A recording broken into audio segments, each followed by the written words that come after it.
Bismillahirrahmanirrahim. Assalamualaikum warahmatullahi wabarakatuh. Perkenalkan, nama saya Julio Cesar Sambas. Saya dari Universitas Nahdlatul Ulama, Prodi Bimbingan dan Konseling. Di sini saya akan mempresentasikan atau menjelaskan suatu materi tentang komunikasi lintas budaya dengan tujuan untuk memenuhi tugas mata kuliah Ilmu Sosial Budaya Dasar dengan dosen pengampu yaitu Bapak Sunandi Eko Ginanjar MPD. Nah, di sini saya akan menjelaskan 5 poin penting tentang komunikasi lintas budaya, yaitu pertama, definisi komunikasi lintas budaya, kedua, alasan mempelajari lintas budaya, yang ketiga, perbedaan komunikasi lintas budaya dengan komunikasi antar budaya, komunikasi transbudaya, dan komunikasi internasional. Yang keempat, memahami perbedaan-perbedaan budaya. Yang kelima, pentingnya pemahaman lintas budaya. Nah, mari kita masuki pembahasan ke-1, yaitu definisi lintas budaya. Nah, pengertian komunikasi lintas budaya menurut para ahli, Edward T. Hall mengatakan, jika komunikasi ialah budaya dan budaya ialah komunikasi, komunikasi dan budaya memiliki hubungan bolak-balik. Budaya jadi sisi dari sikap komunikasi, dan pada gilirannya komunikasi pun ikut menentukan, memelihara, meningkatkan, dan mewarisi budaya. Hal itu bermakna komunikasi sebagai suatu proses untuk mensosialisasikan etika-etika budaya masyarakat, baik secara horizontal dari suatu warga ke warga yang lain, atau secara vertikal dari satu generasi ke generasi selanjutnya. Nah, Rich 1974 menyimpulkan bahwa komunikasi antar budaya terjadi ketika orang-orang yang berbeda kebudayaan dipertemukan, sehingga dapat ditarik kesimpulan bahwa komunikasi antar budaya ini merupakan komunikasi yang terjadi ketika kedua orang atau lebih sedang berproses berkomunikasi untuk mencapai pemahaman maupun pengertian yang terjadi di antara khalayak yang berbeda kebudayaan. Oleh karena itu, kegiatan inilah yang membawa keselarasan dalam berkomunikasi. Yang selanjutnya ada fungsi komunikasi lintas budaya. Adapun beberapa fungsi komunikasi lintas budaya, yaitu fungsi individu dari komunikasi lintas budaya, diantaranya 1. Menyatakan identitas sosial. Dengan adanya komunikasi antar budaya, individu tersebut dapat menunjukkan identitas sosial yang tersendiri. Yang kedua, menyatakan integrasi sosial. Komunikasi antar budaya dapat menyatukan dan mempersatukan antar pribadi dalam interaksi tersebut.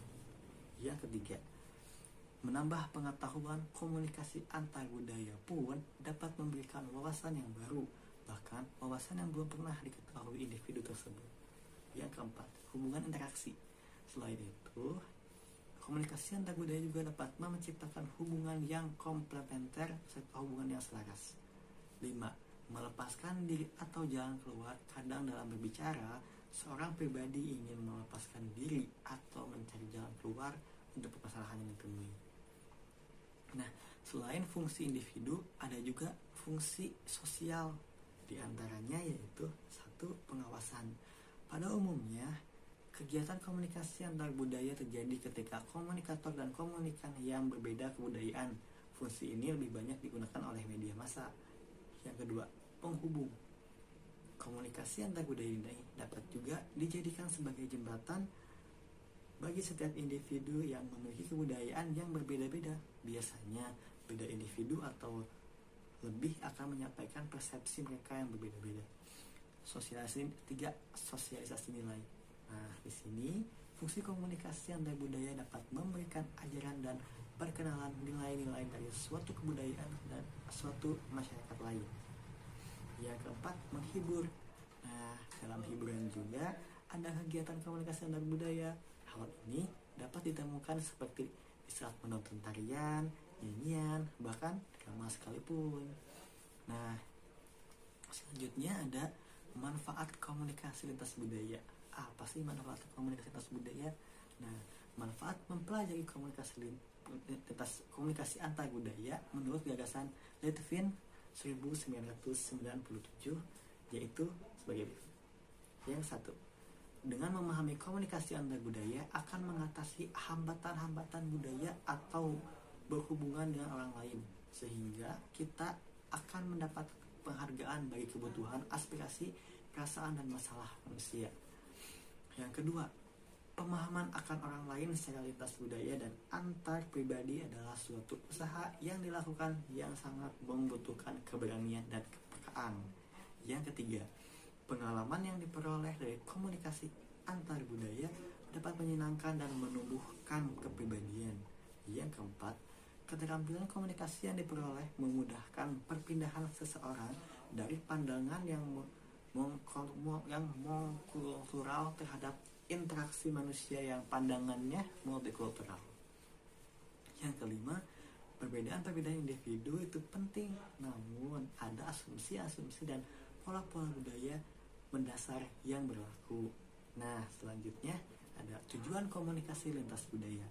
Nah, Litvin juga menguraikan beberapa tujuan komunikasi antar budaya yang bersifat kognitif dan efektif, yaitu 1.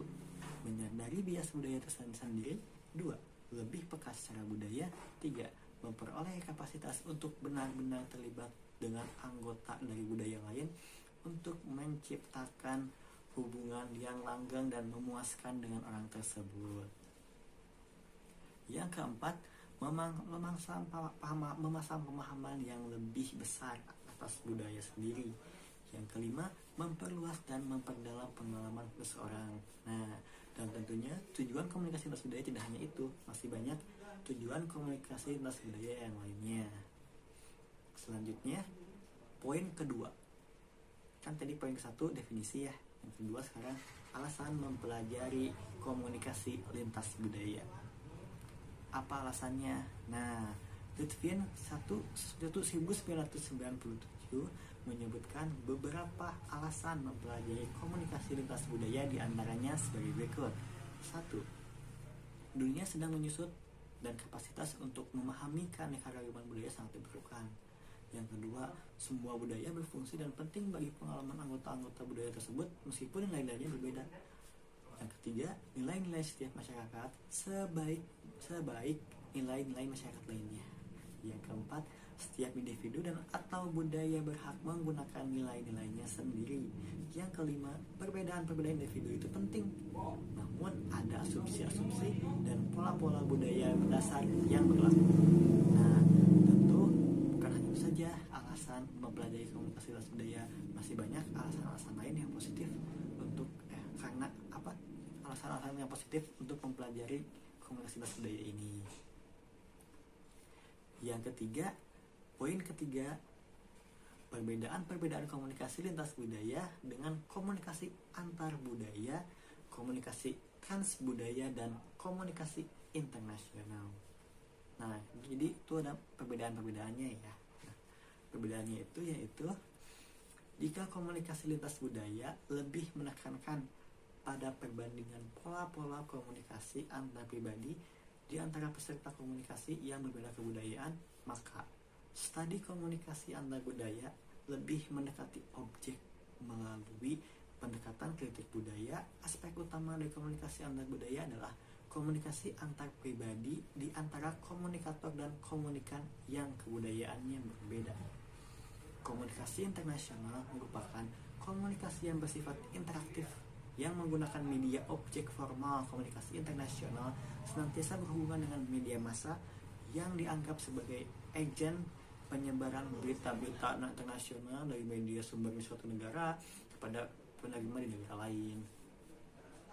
Komunikasi internasional pada umumnya melibatkan 2 atau lebih negara, di mana produk komunikasi massa disebarkan melintasi batas negara melalui struktur jaringan komunikasi tertentu.